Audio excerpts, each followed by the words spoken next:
Rain. Rain is a common and important natural event that starts high in the atmosphere. It begins when moisture gathers in clouds, eventually falling to the Earth's surface as drops.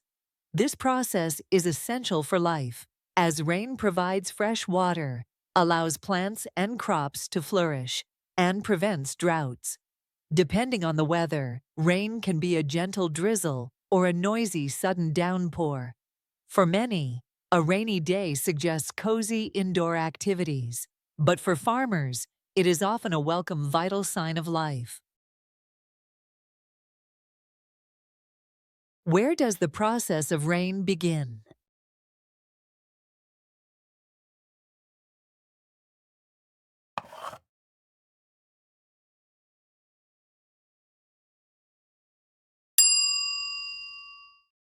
Why is rain described as a welcome vital sign of life for farmers?